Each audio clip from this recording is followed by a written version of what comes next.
यशोमती मैया के नंद लाला। नारायण हरि, नारायण हरि।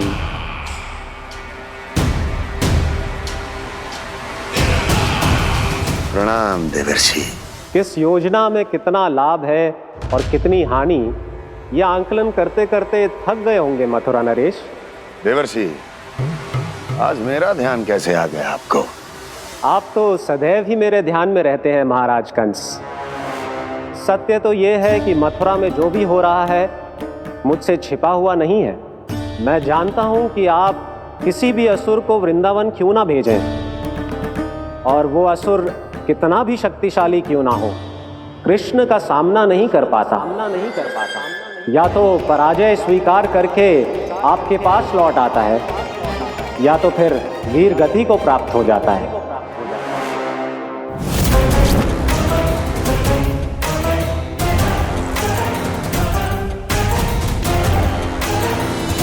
वाह, मुझे मेरी असफलताएं स्मरण कराने आए हैं, मेरे घाव को खुरेदने आए हैं, उन पे नमक छिड़कने आए हैं।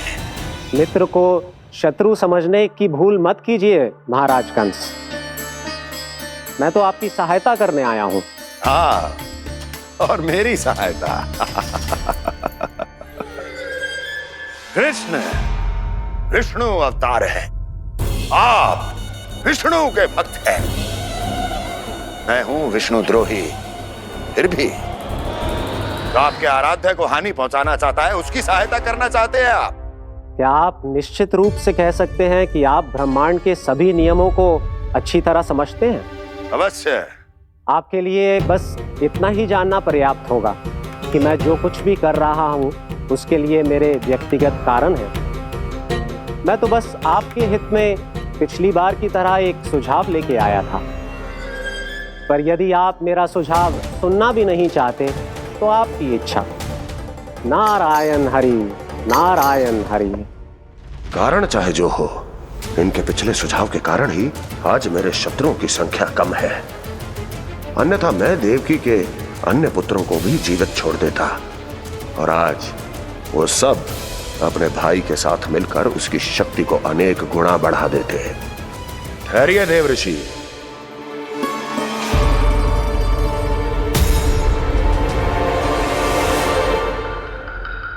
बताइए, क्या सुझाव है आपके पास? मेरे सुझाव का नाम है कालिया नाग।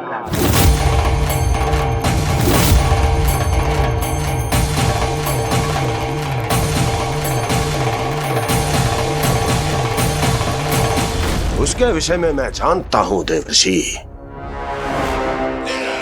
तो समस्या ये है कि मैं स्वयं उससे मिलने नहीं जा सकता, उससे भेंट नहीं कर सकता। उस कृष्ण की हत्या के लिए उसको वृंदावन जाने के लिए तैयार नहीं कर सकता। तो मत जाइए उसके सामने, और ना उसे भेजिए कृष्ण के सामने।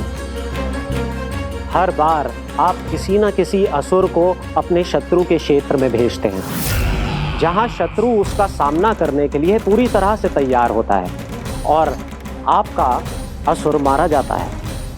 इस बार शत्रु को युद्ध स्थल चुनने का अवसर मत दीजिए महाराज। इस बार योजना का जाल ऐसे बुनिए कि कृष्ण स्वयं उसके पास जाने के लिए विवश हो जाए। कालिया नाग स्वयं काल है, मृत्यु का दूसरा नाम है। उसके विष का उपयोग अपने लाभ के लिए कीजिए महाराज। वैसे कालिया के विष की अधिकता का अनुमान तो होगा ही आपको।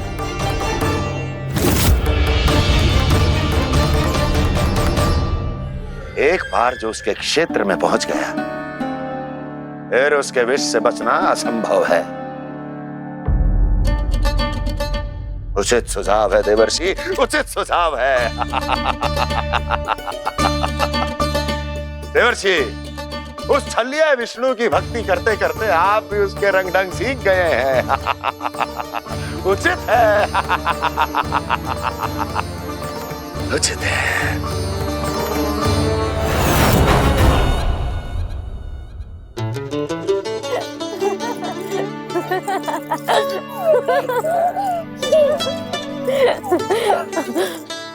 बस बस, बहुत आनंद ले लियो लल्ला।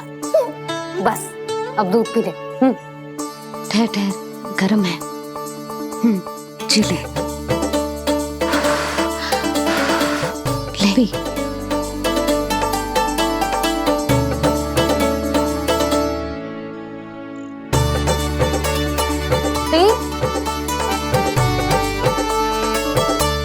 मैं ना होती तो ना जाने क्या हो तो तेरा। अपने आप दूध भी ना पी सकते है, भावला कहीं का। आपकी इस प्रेम के लिए तो मैं धरती पे आया हूँ मैया। मैं भी यही सोच रहा हूँ यशोदा कि तुम ना होती तो मेरा क्या होता। इसी बात पे थोड़ा दूध और कजू खाने को दे दो। अरे मैं तो भूल ही गई। तनिक ठहर जाओ जी दूध पी लेना तो आपके लिए भी कछु ले आती।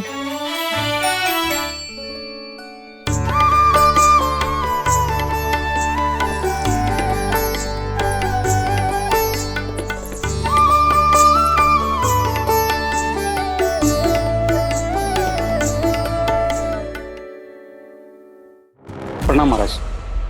आपकी आज्ञा के अनुसार बिल्कुल वैसा ही पत्र तैयार किया है जैसा आप चाहते थे।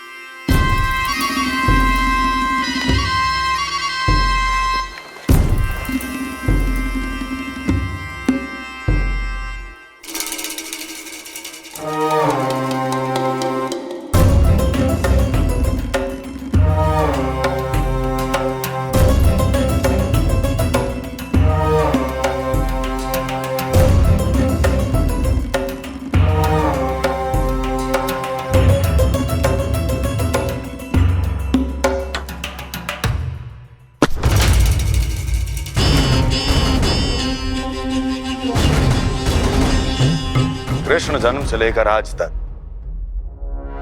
ये मेरी सबसे महत्वपूर्ण योजना है। इसका सफल होना निश्चित है दूत, किंतु केवल वही करना जैसा मैंने कहा है। जाओ।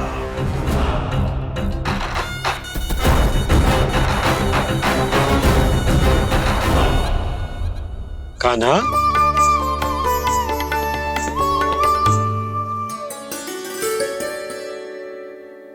क्या होगा? बाबा मैं चाहता हूँ कि मैया की ममता क्रिस्टल फ्रेम की वर्षा मुझ पे सरते ऐसे होते रहे। वो तो होती रहेगी लल्ला। अपने लल्ला के लिए किसी मैया का प्रेम कभी कम हो सकता है भला? नंदराज, वो मथुरा से एक दूत आयो है महाराज कंस का राजपत्र लेके।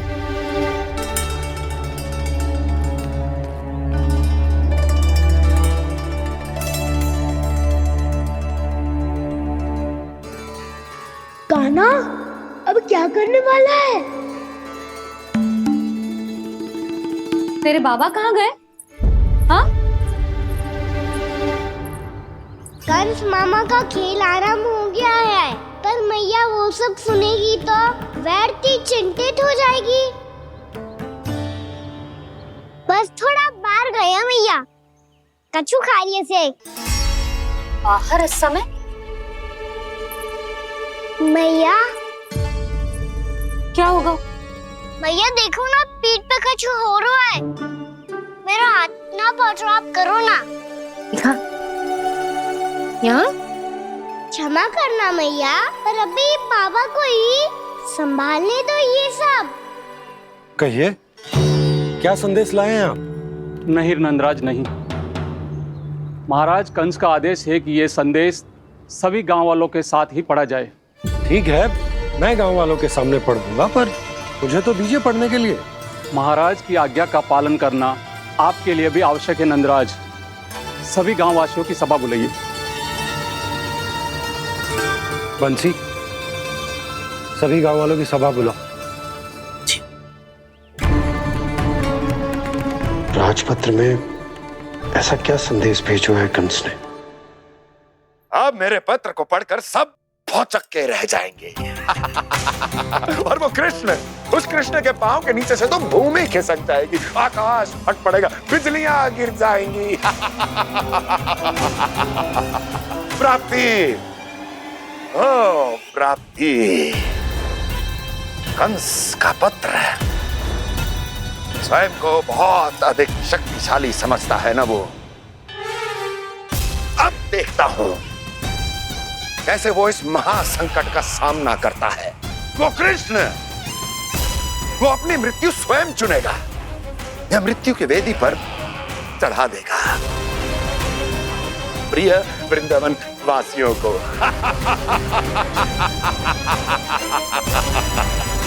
अब आएगा आनंद प्राप्ति, अब आएगा आनंद। सबको इकट्ठा करवा के ही पढ़वाएगो। अवश्य ही कोई विशेष संदेश दिया होगा कंस ने।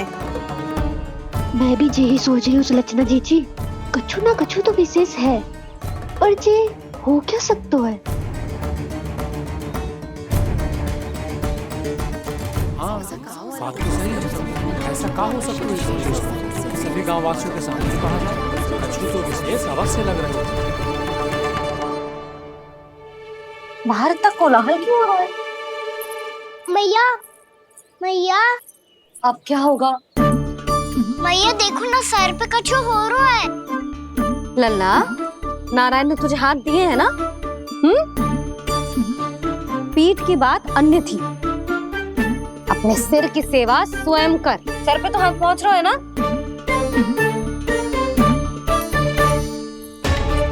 मैया सुनो ना, मैया देखो ना, तीव्र कर कछु हो रहा है।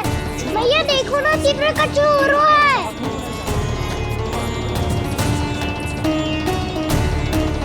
सब लोग आ चुके हैं, अपना संदेश सुनाइए आप।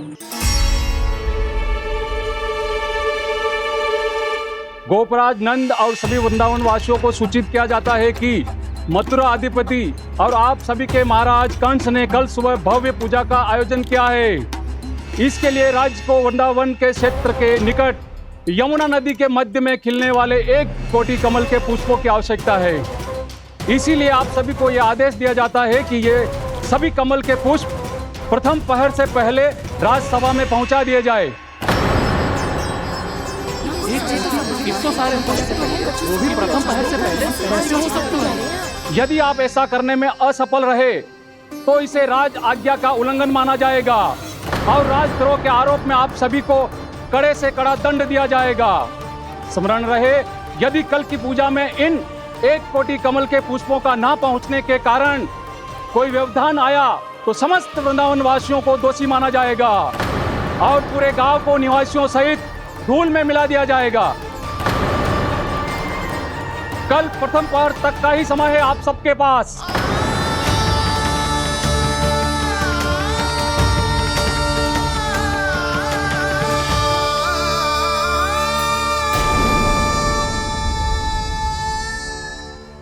कमल पुष्प, वो भी कल प्रथम प्रहर में?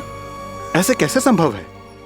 और कोई साधारण पुष्प ना, यमुना नदी के मध्य खिलने वाले विशेष कमल के फूल चाहिए उन्हें। लेकिन यमुना नदी में तो कालिया नाग ने विष घोल के रखा है, तो फिर कैसे हो पाएगा?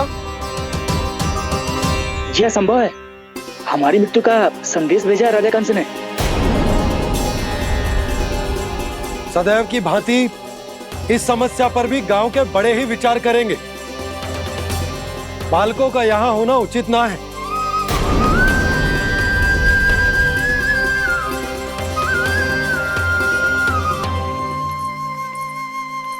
लल्ला, ले जे गेंद ले, जा अपने सखाओं के साथ खेल।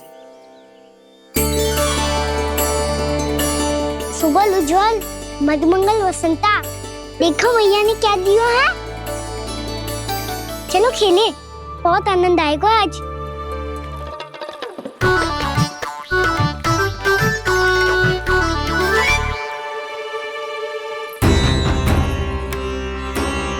भानु, बंसी, जाओ और शीघ्र ही वो घेरे का कार्य समाप्त करो।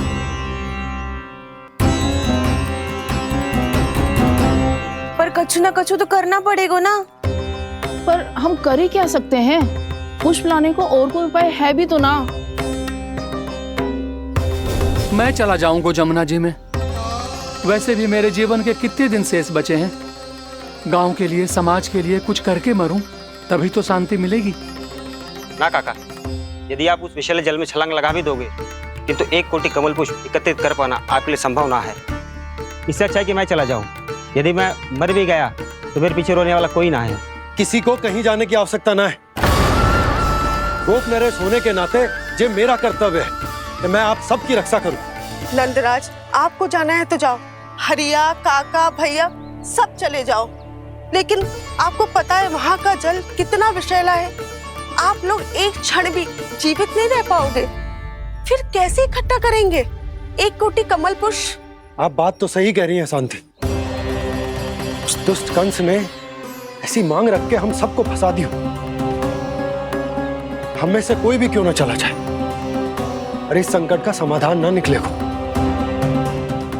कान्हा, बताना कौन सा खेल खेलें? गेंद पकड़ खेलते हैं। पर एक बात सुन लो सब, कोई भी तीव्र गति से ना फेंकेगा गेंद को। भैया ने फ्रेम बनाई है मेरे लिए। सब तैयार हो?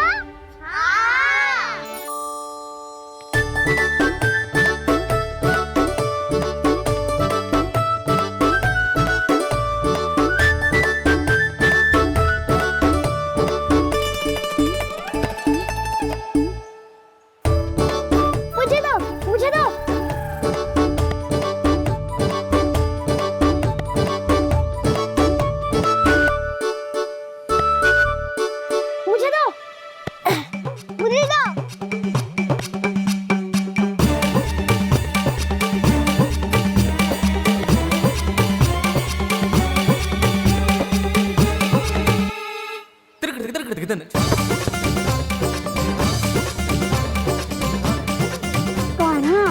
इतनी धीरे से फेंकेगो तो कैसे आनंद आएगो? थोड़ा बल लगा के फेंक। हाँ कान्हा, हम अभी बड़े हो गए हैं, तू अब भी छोटे बालकों की तरह फेंक रहा है।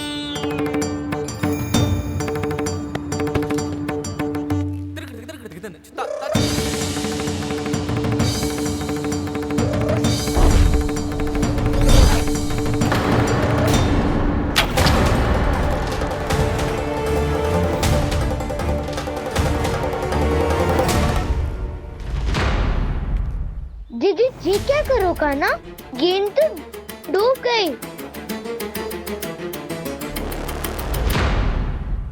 अच्छा, तो ये सब इसकी योजना का भाग था ताकि ये कालिया का सामना कर पाए। तुम सबने तो कही थी तीव्र गति से फेंको। देखो फिकवा दी ना मेरी गेम। मुझसे नदी में। अब मुझे जाके लानी पड़ेगी। रुक जा कान्हा, रुक जा कान्हा। जी क्या बोल रहे थे कान्हा? इसमें तो बहुत संकट है। कोई भी संकट मेरी मैया का उपहार खोने से बड़ा ना है। बहुत प्रेम से बना के उन्होंने दी थी। हे नारायण, कोई उपाय समझ में ना आ रहा है। भैया, अब कैसे करेंगे हम अपने गांव की रक्षा? कीड़े पड़ेंगे उस दुष्ट को। यदि उसके कारण किसी के प्राण चले गए तो कौन सा फल मिलेगा उसे इस पूजा का? तुम सही कह रही हो यशोदा।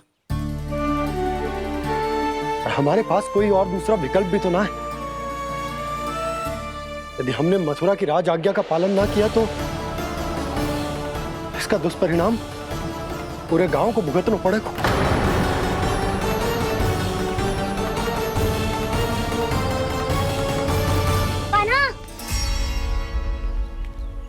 तुम्हें पता है कि तो भगवान है, दिव्य है, बहुत शक्ति है तुझमें। पर फिर भी हम तुझे विषैले जल में ना जाने दे सकते। कुछ होगा तो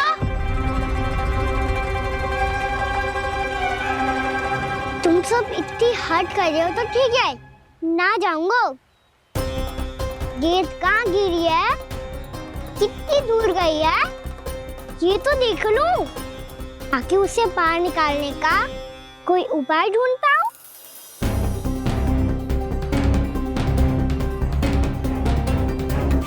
हाँ।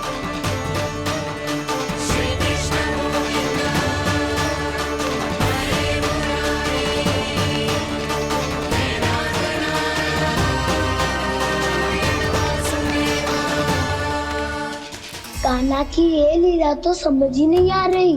पहले इसने देवश्री नारद को मथुरा जाकर कंस को भड़काने के लिए कहा, फिर स्वयं ही दुखी भी हो गया कि अब इसका रहस्य सबके सामने खुल जाएगा। और अभी स्वयं ही तो इसने कहा था कि गेंद बहुत महत्वपूर्ण है, फिर स्वयं ही उसे नदी के विसले जल में फेंक दिया।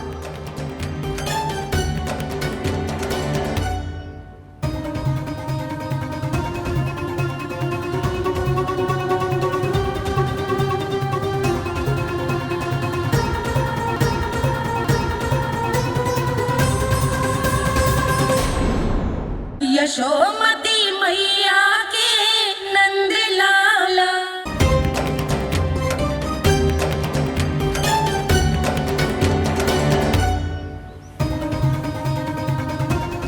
कान्हा तू ऊपर क्यों चढ़ रहा है? अरे ऊंचाई से देखूंगा तभी तो गेंद दिखेगी।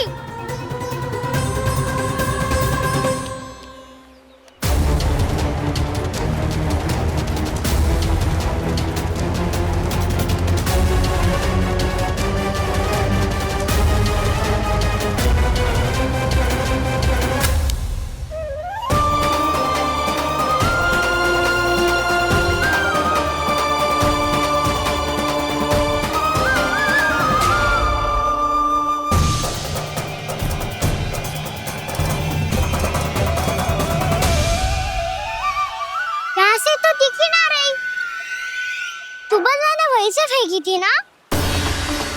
ना वहाँ से फेंकी थी। कहाँ से? नहीं ना वहाँ से। समझ ना आ रहा, ठीक बताना कहाँ से फेंकी थी?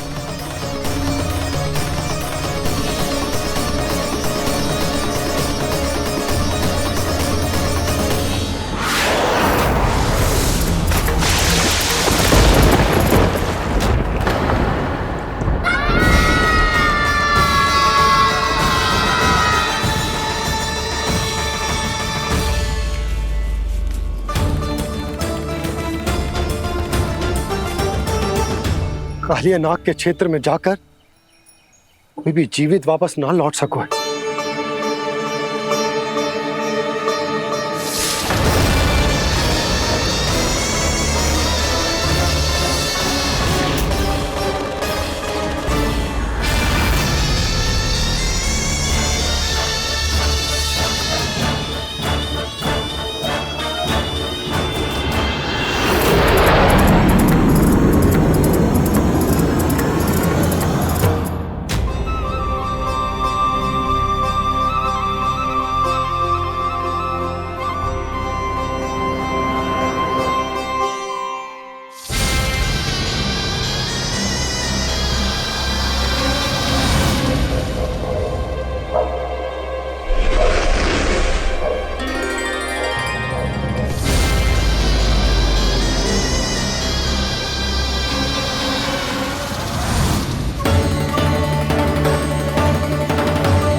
क्या किया माना ने? कालिया नाग तो उसे देखते ही निकल जाएगा।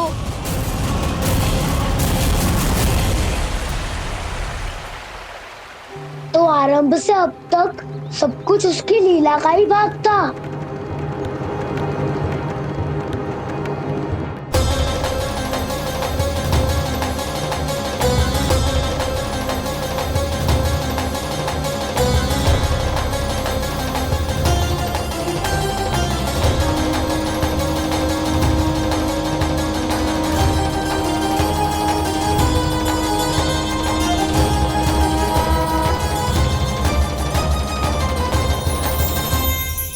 इतना सुंदर रूप, मन मोहने वाली मुस्कान, अद्भुत तेज और भगवान जैसी दिव्यता।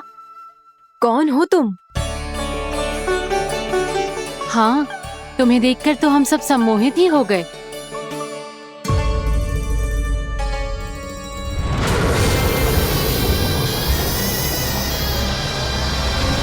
तुम जो भी हो बालक, वापस लौट जाओ।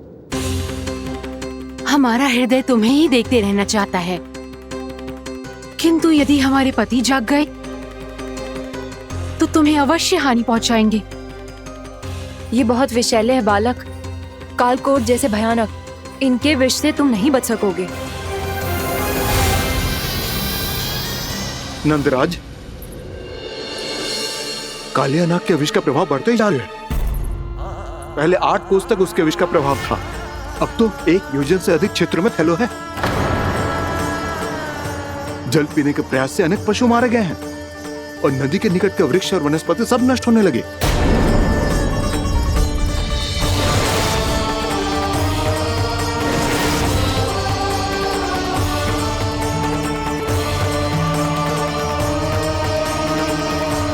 इनके विष की तीव्रता इतनी अधिक है बालक कि इनके संपर्क में आने वाले को तड़पने का भी अवसर नहीं मिलता। इनके विष की अग्नि क्षण भर से भी कम समय में प्राणवायु को जलाकर राख कर देती है।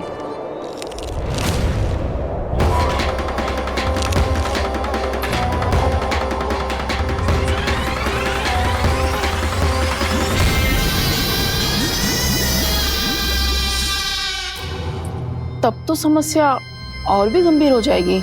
मैंने तो सुनो है कि कालिया नाग कम से कम 2 योजन लंबा है, सैकड़ों फन है उसके।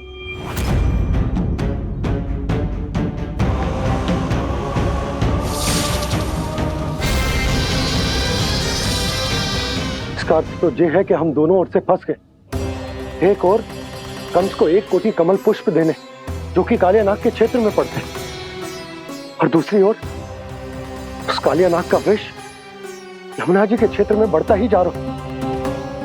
इसके कारण हम ही नहीं, निर्दोष पशु पक्षी भी संकट में। इन दोनों समस्याओं का एक ही समाधान है, उस कालिया नाग का सामना करना। और ये ना समझ आ रहा कि हम ये करेंगे कैसे, क्योंकि ये बात साधारण मनुष्य के बस की ना है। हमारे लिए ये असंभव है।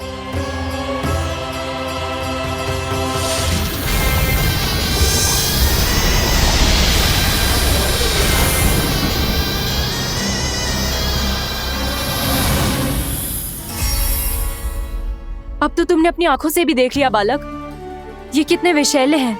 नींद में भी विष उगलते हैं। इससे पहले कि तुम्हें कुछ हो जाए, चले जाओ यहाँ से, मान लो हमारी बात। आप सब मुझे जानती भी नहीं और फिर भी मेरी इतनी चिंता कर रही हैं आप। माँ की ममता भेदभाव नहीं जानती। तुम भी किसी के पुत्र हो और हम सब भी माँ हैं।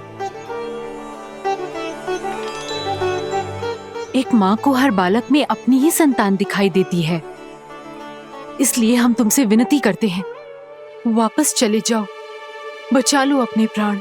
मेरी चिंता मत कीजिए, मुझे कुछ नहीं होगा। होगा, अनर्थ होगा यदि ये उठ गए तो।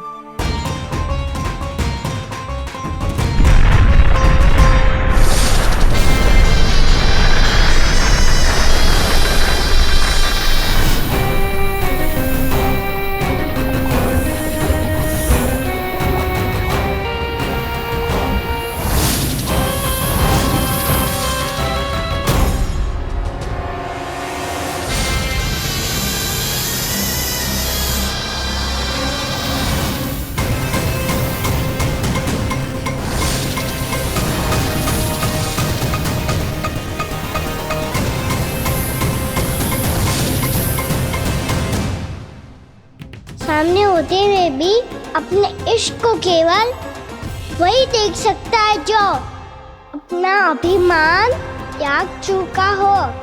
पर पूर्व जन्म में मेरा भक्त होने के नाते मेरा सत्य स्वरूप देख पाने में मुझे इसकी सहायता करनी चाहिए।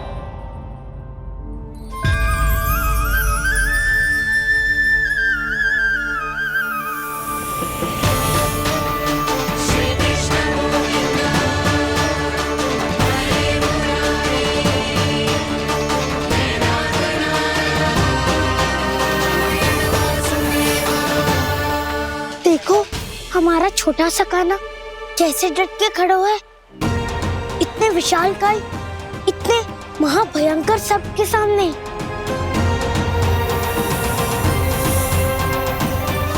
ये कोई भगवान नहीं है जो इसके सामने हाथ जोड़ रही हो तुम सब।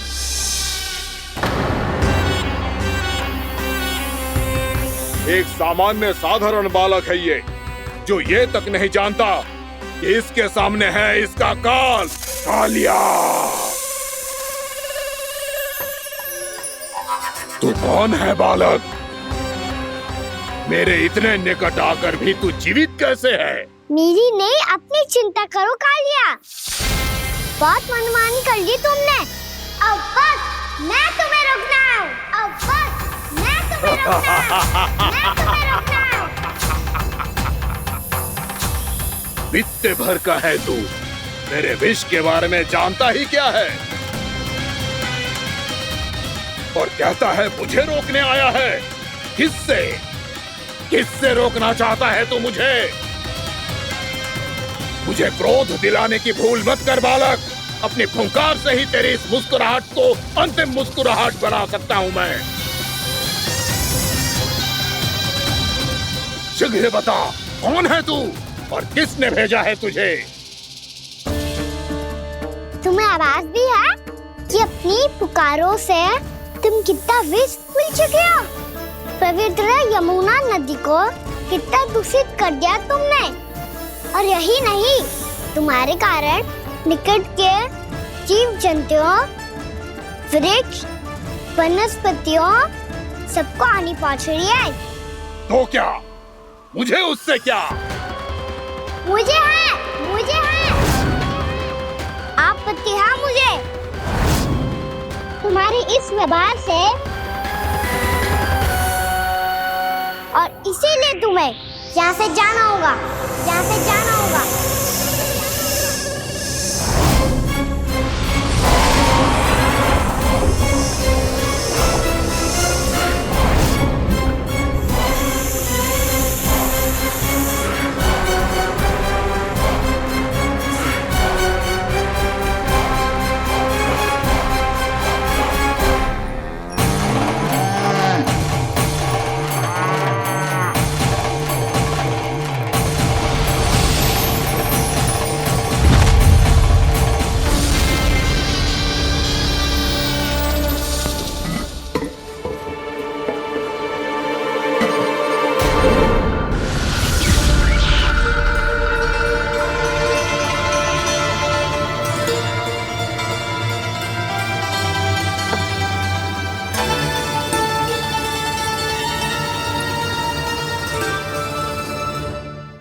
मुझे आदेश देने का साहस भी कैसे किया तूने?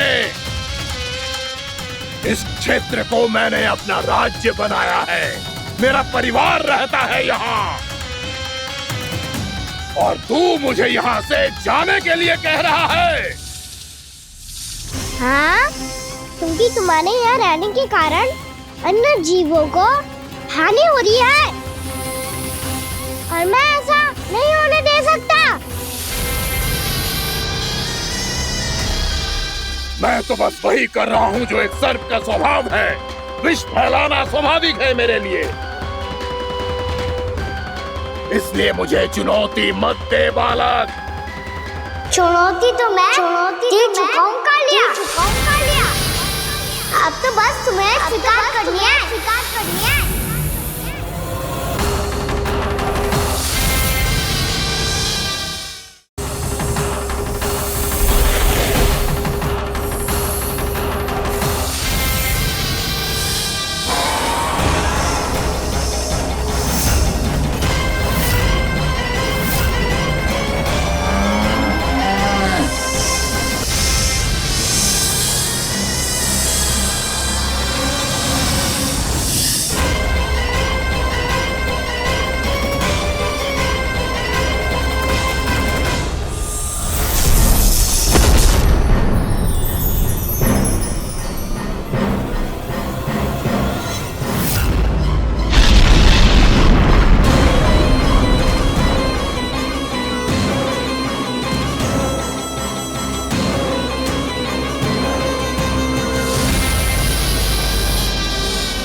मैं भी चेतावनी दे रहा हूँ, यहाँ से चले जाओ,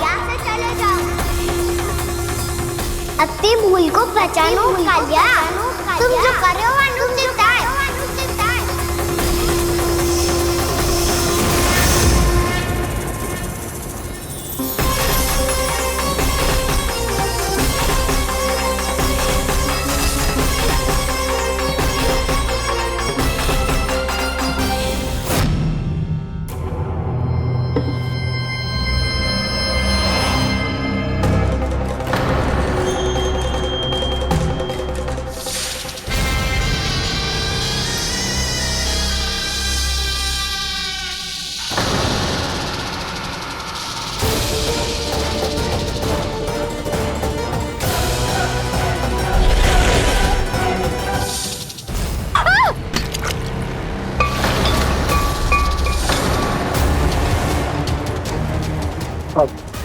मैं आता हूँ।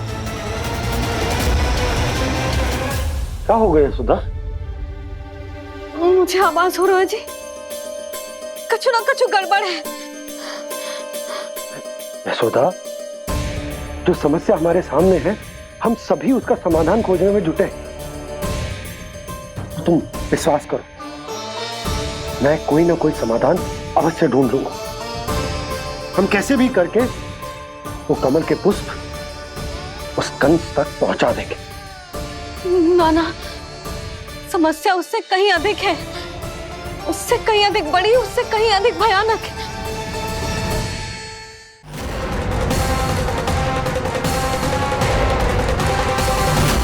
विस्की ये बूंद से ही सबके प्राण चले जाते हैं। इसने तो विस्की धारियां फेंकी है खाना पे। कान्हा कैसे बच्चे को अधिक विष से? इसका विष तो क्या, ये सर स्वयं भी छू तक नहीं पाएगा हमारे कान्हा को।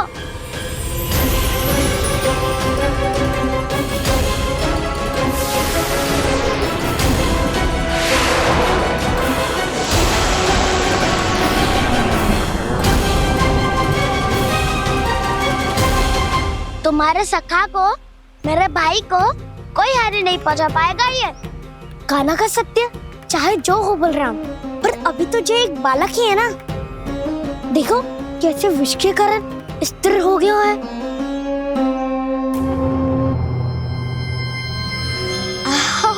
हाँ, सर्फ ने कितनी आसानी से अपनी पूंछ से बांध लिया है।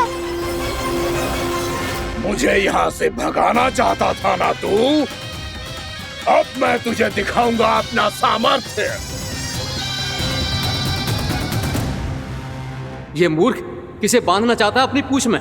उन्हें जिनका विस्तार सारे ब्रह्मांड में है, या उन्हें जो स्वयं अनंत है? पर देवराज, प्रभु ऐसा करने ही क्यों दे रहे हैं कालिया को? आप सब भूल रहे हैं देवगण, कालिया पूर्व जन्म में प्रभु का बहुत बड़ा भक्त था। उसी भक्ति का फल मिल रहा है अब इसे। वैसे भी भक्तों के मन का भाव सबल हो तो भगवान तो सहज ही बंध जाते हैं।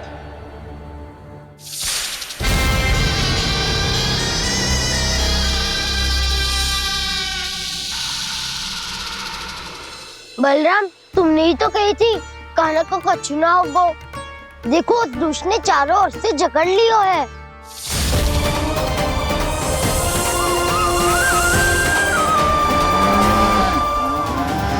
ये क्या कह रही हो तुम? सुधा जी, क्या हुआ? घबरा क्यों रही हो आप? सुलक्षणा, मुझे आभास हो रहा है कुछ बहुत बड़ी अनहोनी हो गई है। नंदराज, नंदराज, नंदराज!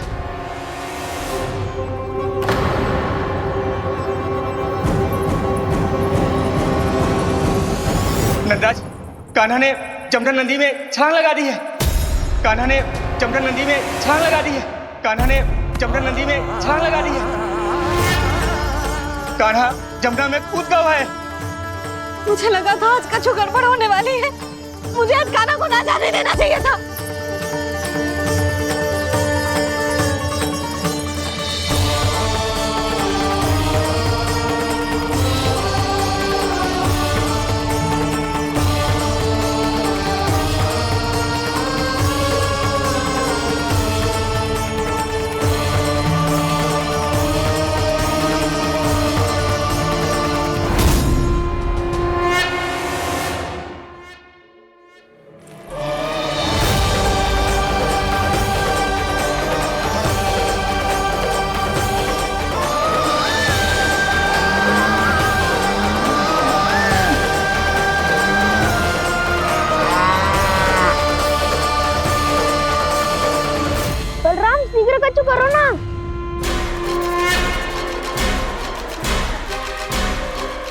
कुछ भी करो पर कान्हा को बचाओ।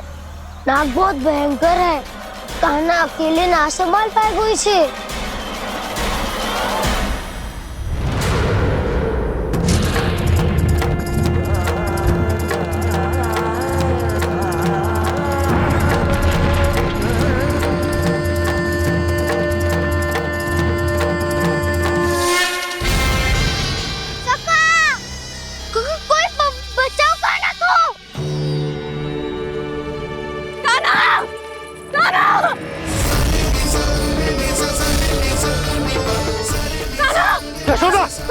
यशोदा रुको। छोड़ दो मुझे, छोड़ दो मुझे। जीजी संभालो, बावली हो गई क्या? जीजी संभालो। कान्हा, कान्हा।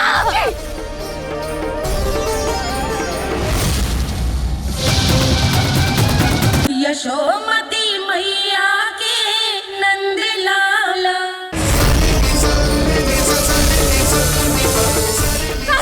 यशोदा, यशोदा रुको। छोड़ दो मुझे, छोड़ दो मुझे। जीजी संभालो, बावली हो गई क्या? जीजी संभालो। कान्हा, कान्हा। देखो अब कैसे तुम्हारे अस्थियों को तोड़कर छोटे छोटे टुकड़ों में बदल दूंगा मैं।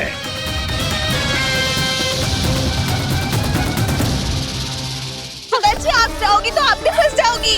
अपने लल्ला के लिए मैं किसी भी संकट का सामना करने के लिए तैयार हूँ।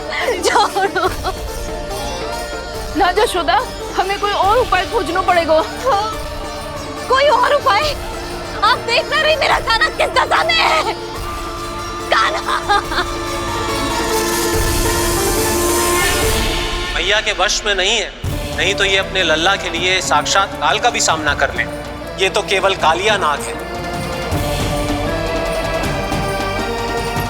हे नागराज, आप मेरे प्राण ले लो पर कान्हा को छोड़ दो। ना नागराज, आप मेरे प्राण ले लो, मैं विरोध भी ना करूंगी। ना नागराज, आप मुझे मार दो पर मेरे कान्हा को छोड़ दो। ना ना ना ना नागराज, मेरे प्राण ले लो, हमारे कान्हा से क्या शत्रुता है आपकी? प्रभु के लिए जो प्रेम यशोदा मैया के हृदय में है, वही इन सभी गोपियों के हृदय में भी है।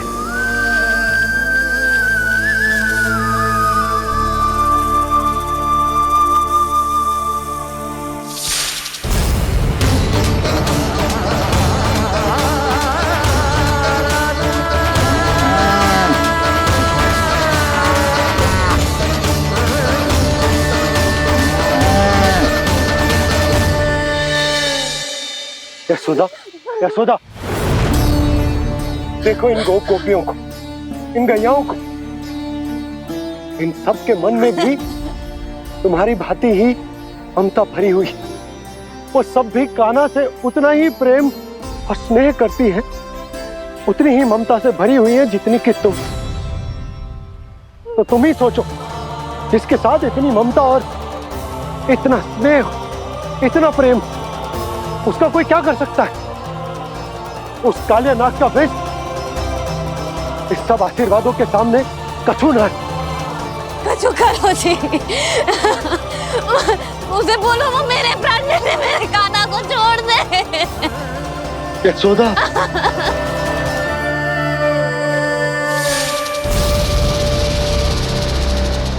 केवल इन्हीं में नहीं देवराज, नाग पत्नियों के हृदय में भी ममता का वही प्रेम उमड़ रहा है। देखिए। मैं आपके हाथ जोड़ती हूँ स्वामी, इस बालक को छोड़ दीजिए। ये अवश्य ही कोई दिव्य आत्मा है स्वामी। हम आपसे विनती करते हैं स्वामी, इस नन्हे बालक को हानि मत पहुंचाइए स्वामी। मेरी पत्नियां मेरे ही शत्रु के लिए विनती कर रही हैं। अब यदि इसके पक्ष में एक शब्द भी कहा तुम सबने, तो मैं इस बालक से पहले तुम सबके प्राण ले लूंगा। हो रहा प्रसन्न नाग कालिया, विजय को निश्चित जान। रोते बिलखते व्याकुल सब, संकट में देख कान्हा के प्राण।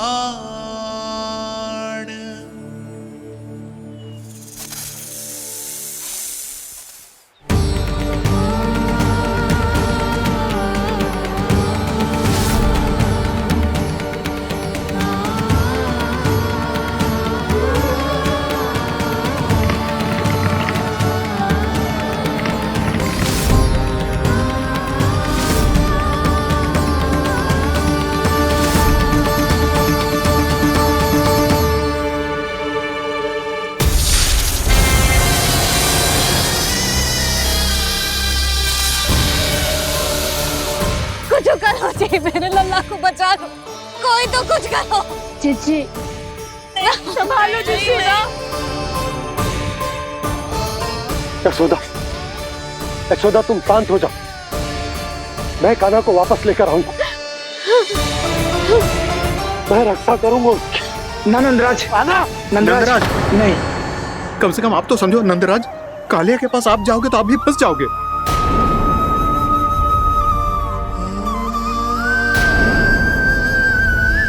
बलराम, तेरा भाई इतनी भीषण संकट में है और तुझे जरा भी दुख ना हो रहा? क्या आप सब अब तक नहीं समझ पाए कि कान्हा सच में कौन है? छोटे बाबा, आप तो उसका सत्य जानते हैं ना?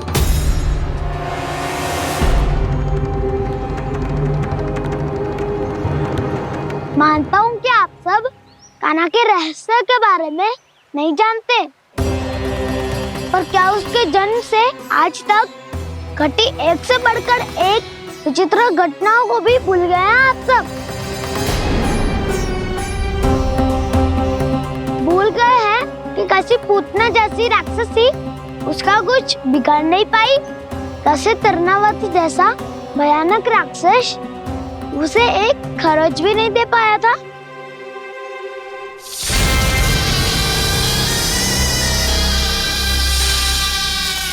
आप सबने अपनी आंखों से देखा था ना, बकासुर से कान्हा की रक्षा करने देवता स्वयं आए थे, पर सत्य तो ये है कि वो सभी देवता भी उस असुर के सामने असमर्थ हो गए थे। तब कान्हा ने बहुत ही आसानी से उस भयंकर असुर का वध किया था, एक ही बार में धराशायी कर दिया था उसे। तो आप सभी सोचिए, बार बार ऐसे असाधारण कार्य करने वाला बालक साधारण कैसे हो सकता है? अब तो आरंभ से ही सारा सत्य जानते हैं छोटे बाबा। रहस्य छुपाने में सदैव कान्हा की सहायता करते आए हैं आप, और आज आप स्वयं ही उसके सत्य को भूल रहे हैं। और तुम सब भी तो जानते हो कान्हा की शक्तियों के बारे में, तो क्या तनिक भी विश्वास न आया अपने सखा पे? बलराम, जे तू क्या कह रहे है? मैंने जो कहा उसका एक एक शब्द सत्य है छोटी माँ। यदि प्रभु की इच्छा हुई तभी कुछ ही क्षणों में सब कुछ अपनी आंखों से स्वयं अनुभव कर लेंगे आप।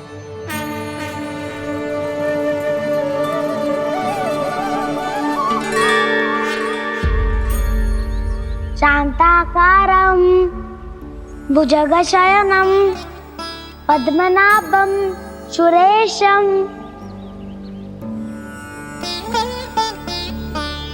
विश्वाधारं गगनसदृशं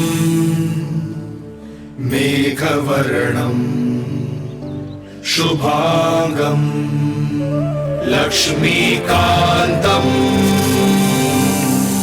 कमलनयनं योगी वीरध्यानगम्यम्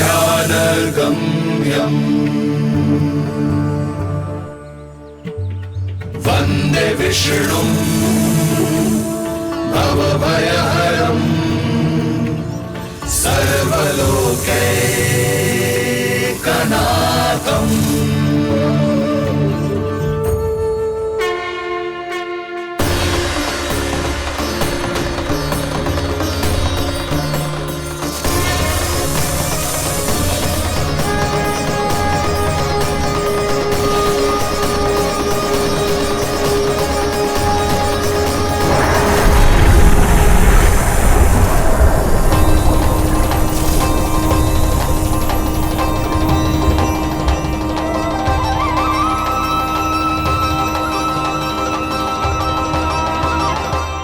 तुझे क्या लगता है बालक कि तू मेरी जगत से निकल गया तो अब बच जाएगा तू?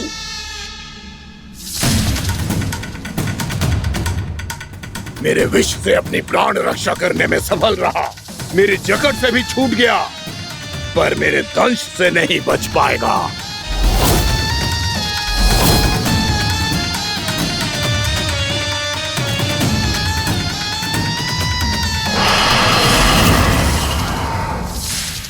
अब भय से भाग रहा है, पर मैं तुझे मृत्यु देकर रहूंगा।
मेरा नन्हा सा कान्हा कितनी देर भाग पाएगा?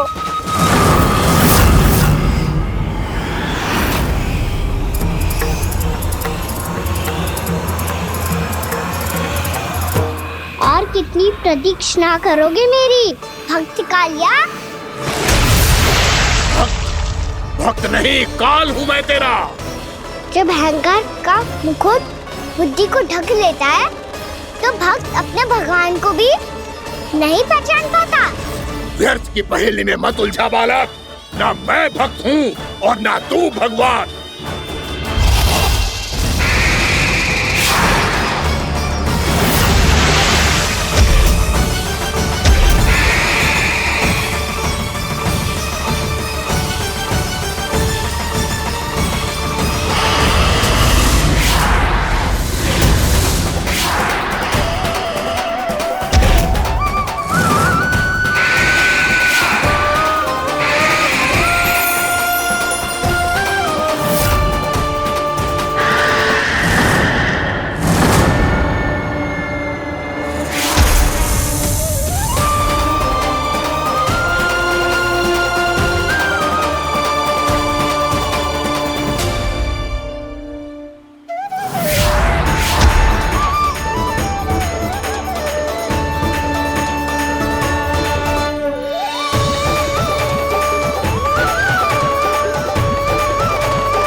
उसे छूकर कालिया नाग का हलाहल जैसा विष भी चरणामृत बन गया है और यमुना जी के जल में फैल चुके विष के प्रभाव को भी नष्ट कर रहा है।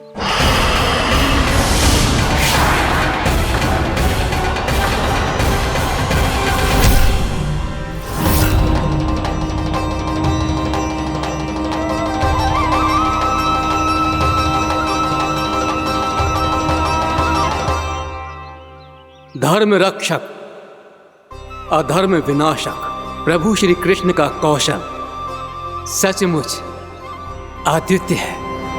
नारायण नारायण।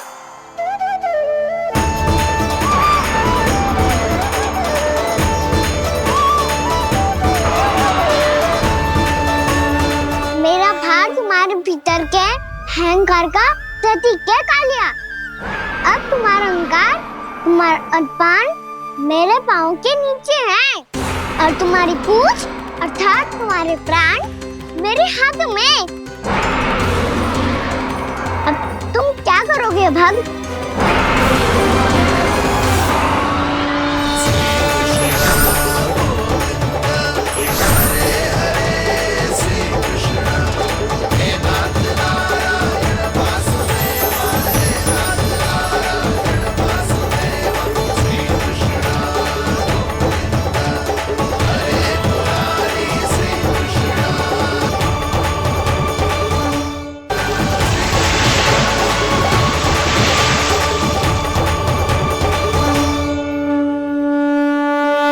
प्रभु, भले ये आपको पहचानने में असमर्थ हो, पर हम सब ने आपको पहचान लिया है। हाँ प्रभु, एक भक्त होने के नाते और एक अर्धांगिनी और माँ होने के नाते मैं आपसे इनके प्राणों की भिक्षा मांगती हूँ। अपनी कृपा दिखाइए और इन्हें क्षमा कर दीजिए। आपके लिए मित्र और शत्रु में कोई अंतर नहीं प्रभु। उसी तरह आपकी कृपा और दंड में भी कोई अंतर नहीं। दोनों दया ही तो हैं, अकारण ही किसी को प्राप्त नहीं होती। हमें विश्वास है कि हमारे पति को मिला ये दंड कोई अभिशाप नहीं है, आपका वरदान है।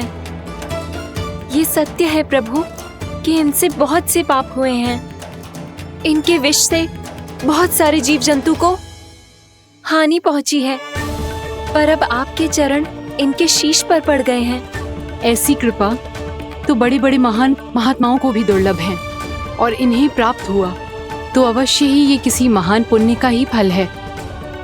हे प्रभु, उन्हीं पुण्य कर्मों की शक्ति का आह्वान कर मैं आपसे विनती करती हूँ, इन्हें प्राण दान दीजिए। मैं अपने इस भक्त को क्षमा अवश्य करूँगी देवियों, यदि ये अपने अहंकार को त्याग कर मुझे पहचान ले तो।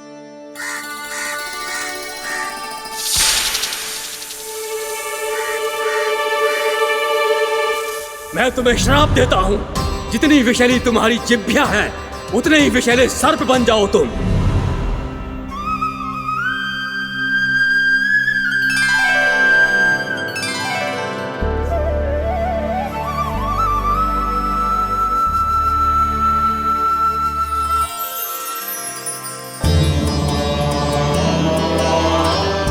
नारायण, मुझे क्षमा कीजिए नारायण। मैं तो आपका परम भक्त था, किंतु मैं आपको पहचान नहीं सका। इसका दंड तो मुझे मिलना ही था, किंतु मैं अब प्रायश्चित करना चाहता हूं। इसके लिए यदि आप मेरे प्राण भी ले लेंगे तो भी मुझे कोई दुख नहीं होगा। मैं अपना जीवन, मृत्यु और अपना अस्तित्व सब कुछ आपको समर्पित करता हूं। मैं तुम्हारे क्रोध के कारण श्राप मिला, जिसे विशाल सर्प के रूप में तुम्हारा जन्म हुआ, और सर्प का तो स्वभाव है विष फैलाना। इसीलिए तुम्हें दंड नहीं दूंगा मैं, सिर्फ सभी अपराधों का पश्चाताप कर लिया। इसीलिए मैं तुम्हें क्षमा करता हूँ कालिया।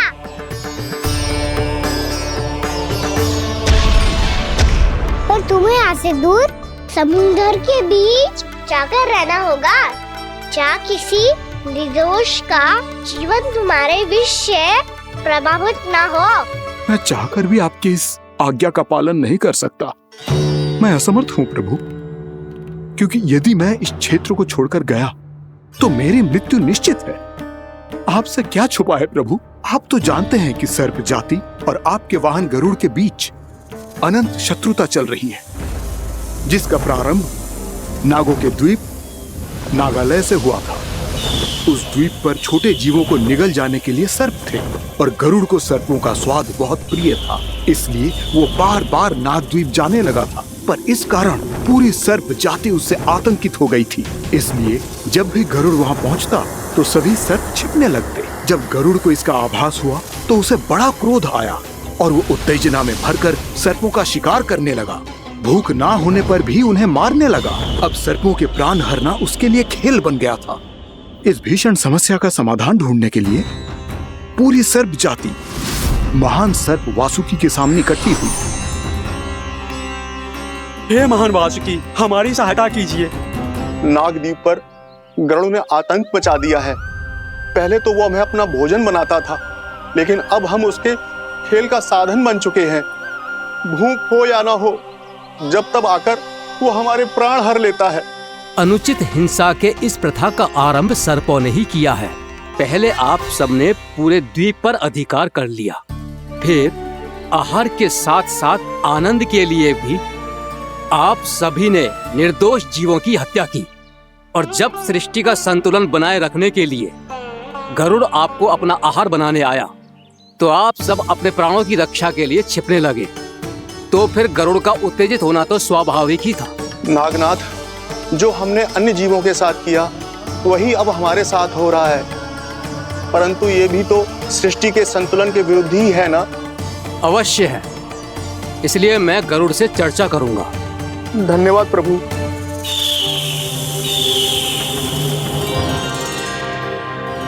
यशोमती मैया के नंद लाला।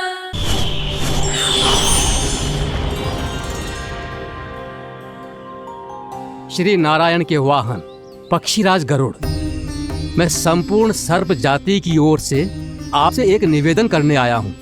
कहिए, क्या कहना चाहते हैं आप? हे पक्षीराज, यदि आप हम पर ऐसे ही आक्रमण करते रहे तो शीघ्र ही हमारी प्रजाति समाप्त हो जाएगी।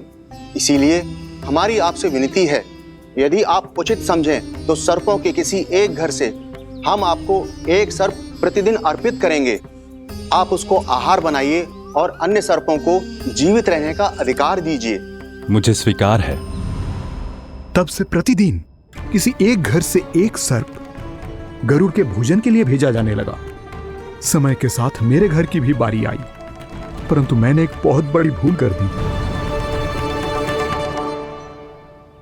समय आ गया है स्वामी, आज गरुड़ के आहार के लिए इसे चुना गया है। कौन है यह गरुड़ और क्यों दूं मैं इसे कोई भेंट? स्वामी, सभी सर्प राज्यों और गरुड़ के बीच में यही समझौता हुआ है, हमें इसका सम्मान करना ही होगा। मैंने कोई समझौता नहीं किया, मैंने कोई वचन नहीं दिया और ना ही मैं किसी गरुड़ से भयभीत होता हूँ। यदि इस राज्य में किसी को सर्पों को अपना आहार बनाने का अधिकार है तो वो केवल मुझे है। अब से गरुड़ को दी जाने वाली हर भेंट मुझे दी जाएगी, महाविषधारी महान नागराज कालिया को। यह और कुछ नहीं, मेरा अभिमान था प्रभु, और यह मेरे इस जन्म की सबसे बड़ी भूल थी, क्योंकि फिर जब गरुड़ को इस बारे में पता चला तो। कालिया, अभिमान में आकर तूने अपने काल को ललकारा है। जिस कालिया के नाम में ही काल छिपा है, तू उसे ललकारने का दुस्साहस कर रहा है गरुड़। स्वयं को भगवान विष्णु का वाहन कहता है तो वाहन का ही कर्म कर। स्मरण रख, इस धरती के सर्वश्रेष्ठ योद्धाओं के लिए भी मैं मृत्यु का दूत हूँ। विनाश काले विपरीत बुद्धि। तो जैसे मूर्ख सदा इस युक्ति को सार्थक करते आए हैं, अपने विनाश को आमंत्रण किया है तो अब भोग।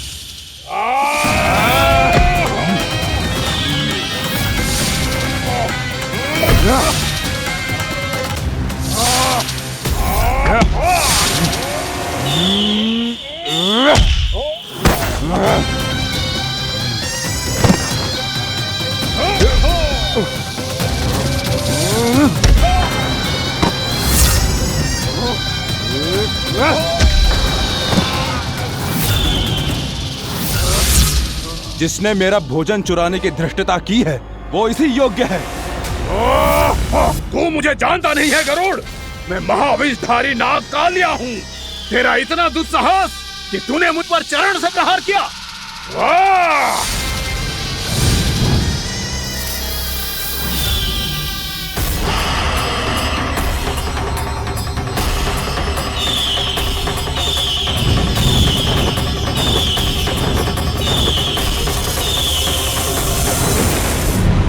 मैं अपने अभिमान में भूल गया था कि गरुड़ मुझसे कहीं अधिक शक्तिशाली है। इसलिए अपने प्राणों की रक्षा करने के लिए मैं एक स्थान से दूसरे स्थान भागने लगा। नदियां, पर्वत, यहां तक कि मैंने सागर भी लांघ डाला, पर मैं जहां भी जाता गरुड़ के रूप में मेरा काल वहीं आ जाता। इसीलिए मृत्यु की आशंका से भयभीत होकर मैं अपने बड़े भाई मां कद्रू के प्रथम पुत्र अनंत शेषनाग से राय लेने चला गया। भैया, मैं यहां आपसे आपकी सहायता लेने आया हूं। मेरी एक छोटी सी भूल के कारण यह गरुड़ मेरा पीछा कर रहा है। मुझे हर समय हर स्थान पे ढूंढते रहता है। यदि उसने मुझे ढूंढ लिया तो वो निश्चित ही मेरे प्राण ले लेगा। मुझे कोई ऐसा स्थान बताइए जहां मैं अपनी पत्नी और अपनी संतानों के साथ शांति से रह सकूं। तुम यमुना नदी के किनारे वृंदावन क्षेत्र में जाके वास करो कालिया। गरुड़ वहां प्रवेश नहीं कर सकता क्योंकि उसे ऋषि सोबरी का श्राप मिला हुआ है।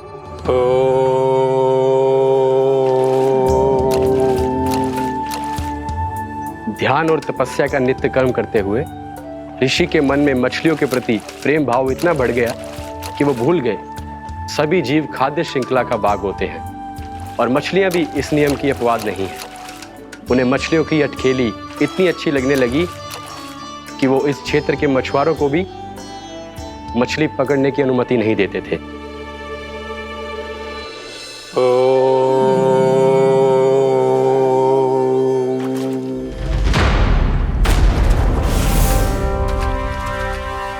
उस दिन वो उस पक्षी को नहीं रोक पाए, पर तब से सावधान रहने लगे। यहां तक कि अपने साधना से भी अधिक ध्यान वो पक्षियों पर केंद्रित करने लगे। ठहरो! इसी क्षण अपनी चोंच में पकड़ी इस मछली को छोड़ दो। तुम्हें इन मछलियों का आहार नहीं करना चाहिए पक्षीराज। ये तो खाद्य श्रृंखला का नियम है ऋषिवर। यदि मैं इनका आहार नहीं करूंगा तो कोई और पक्षी कर लेगा। मैं अपने आनंद या प्रतिशोध के लिए इनके प्राण नहीं ले रहा। ये तो बस मेरा भोजन है। पर यह मेरा तपस्या स्थल है। तुम यहाँ शिकार करके मेरी साधना में विघ्न नहीं डाल सकते पक्षीराज। यदि आपकी यही इच्छा है तो मैं आज के बाद यहाँ नहीं आऊंगा।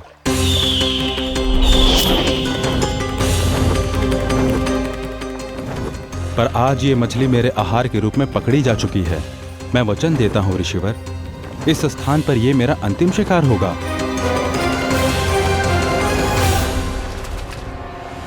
आज के बाद यदि तुमने वृंदावन की निकट उड़ान भी भरी तो तुम सैकड़ों टुकड़ों में फटकर मारे जाओगे पक्षीराज। ये मेरा श्राप है।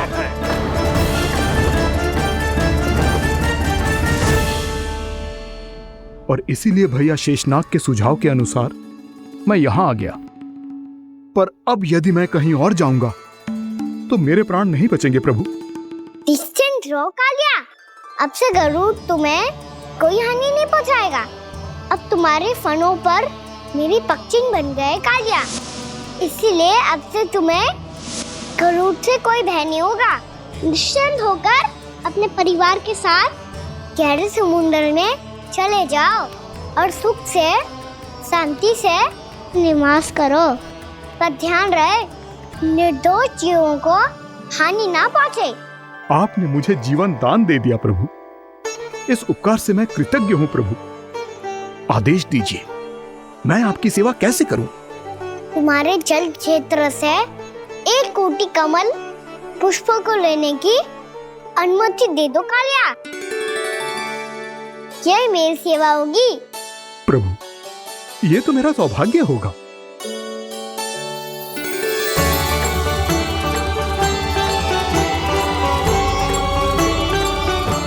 एक कोटि के स्थान पर हम 3 कोटि कमल पुष्प ले आए प्रभु।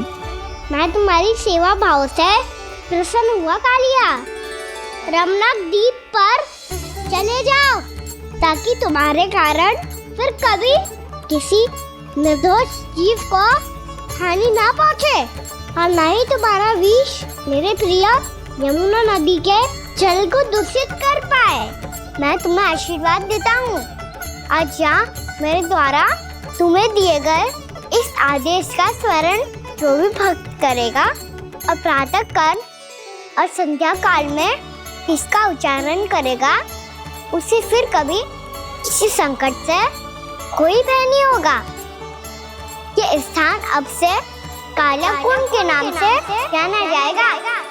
यहाँ पर स्नान करने वाला और देवताओं को इस क्षेत्र से जल का अर्घ्य देकर प्रसन्न करने वाला भक्त यदि मेरा स्मरण करके पास रखेगा तो वो अपने सभी पापों से शीघ्र ही मुक्त हो जाएगा।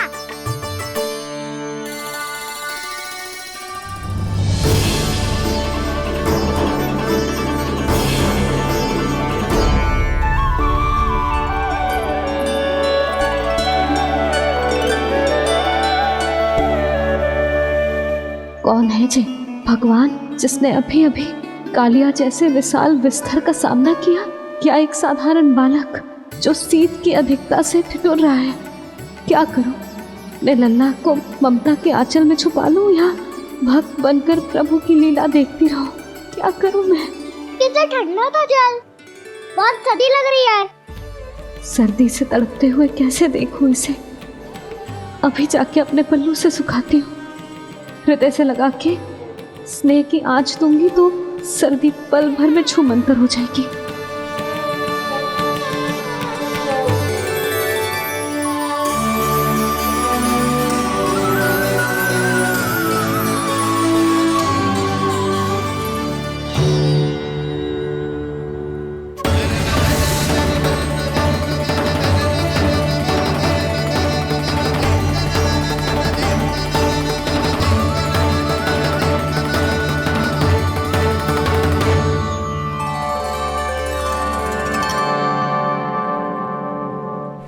मेरी आवश्यकता ना है इसे।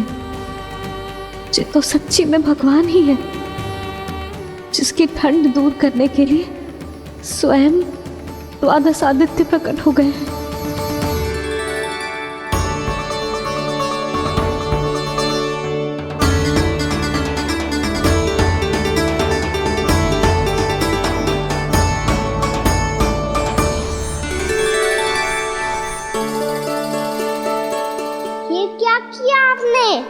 मैया मुझे अपने हृदय से लगाने वाली थी कि आप सब प्रकट हो गए। क्षमा कीजिए प्रभु, पर आपको भीगा हुआ देखकर, ठंड से ठिठुरता हुआ देखकर हमसे रहा नहीं गया। हम अपने वश में नहीं थे प्रभु। भक्ति से भावुक होकर हम प्रकट होने पर विवश हो गए थे। हमारी किरणें जैसे स्वयं ही फूट पड़ी और दौड़ पड़ी आपको सुखाने के लिए। मैं आपका प्रेम, आपकी भक्ति समझता हूं आदित्यगण, और इसीलिए इस समय मैं जहां खड़ा हूं, इस स्थान को द्वादश आदित्य टीला के नाम से जाना जाएगा। द्वादश आदित्य टीला के नाम से जाना जाएगा। हम धन्य हो गए प्रभु। और कहाँ जा रहा है? जो गड़बड़ किया है उसे सुधारिए तो सही। प्रभु आज्ञा दीजिए। अपना दाम इतना अधिक बढ़ा दीजिए कि मुझे स्वेद आने लगे, ताकि मैया मुझे स्वेद में लीला देख के और भूल जाए कि मैं ही भगवान हूँ, और मैया मुझे अपनी गोद में उठा के ले जाए।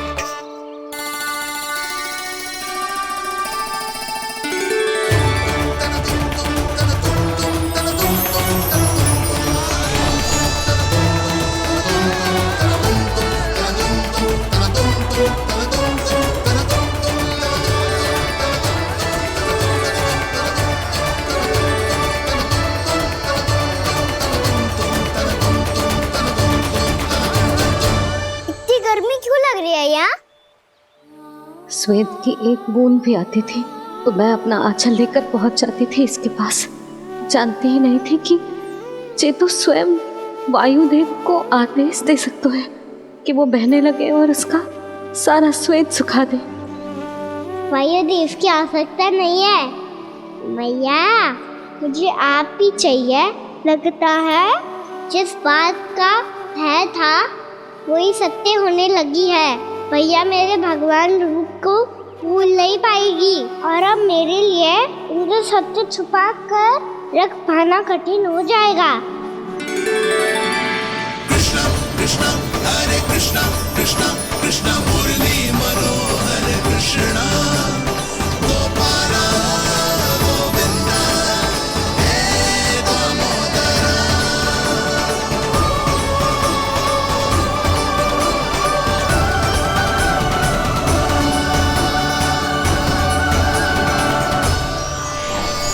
प्रभु, आपके श्वेत से बने इस प्रसंगदान सरोवर का प्रणाम स्वीकार कीजिए।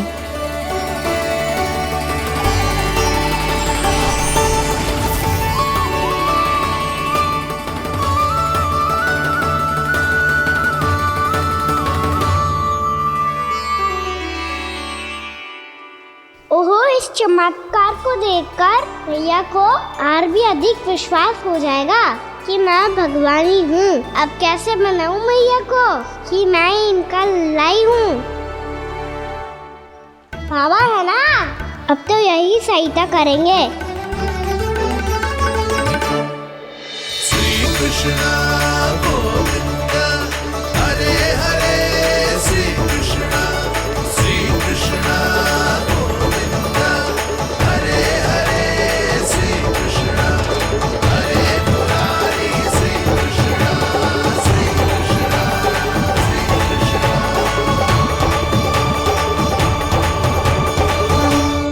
ओए कोटी ना, मैंने तो 3 कोटी कमल पुष्पों का प्रबंध कर दिया है और चिंता करने की आवश्यकता ना है। 1 कोटी कमल के स्थान पर 3 कोटी कमल पुष्प मिल गए हैं। हाँ कान्हा, मैं उचित संदेश के साथ ये सारे पुष्प उस कंस के पास भिजवा दो। महाप्रक्रमी कान्हा की जय। वृंदावन रक्षक कान्हा की जय। महाप्रक्रमी कान्हा की जय। भानु जी नंदराज, बाकी गांव वालों को लेकर ये सारे पुष्प इकट्ठा करो और कंस के दरबार में पहुंचाओ। जी।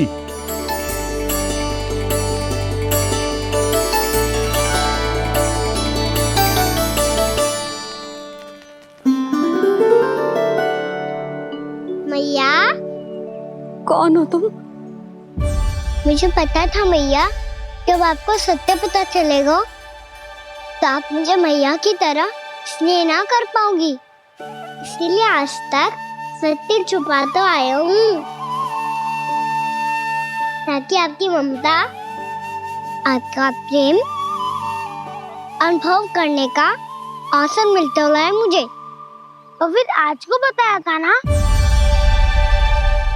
जो रहस्य तुमने बरसों तक छिपाया था उसका भेद खुलने में तुम्हारा ही योगदान है। मुझे कालिया के शीश पर अपने पद चिन्ह रखकर उसे मुक्त कराना था दाऊ, वचन दिया था मैंने उसे।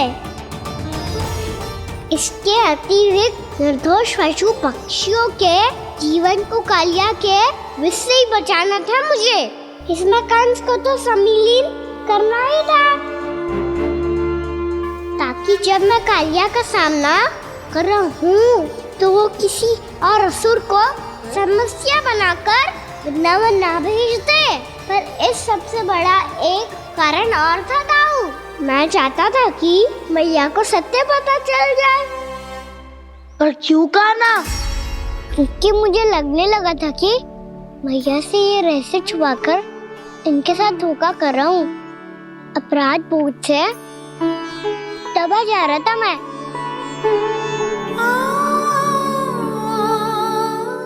जो सत्य आपको, बाबा को, सभी को पता है, यहाँ तक कि मेरे सखा भी जानते हैं, वो सत्य मैंने मैया से छिपाया केवल इसी लोभ में कि मुझे इनकी ममता प्राप्त होती रहे। पर ऐसा करके मैं अपने से निस्वार्थ प्रेम करने वाली मैया को धोखा दे रहा था। आप ही बताओ दाऊ, जो इस संसार में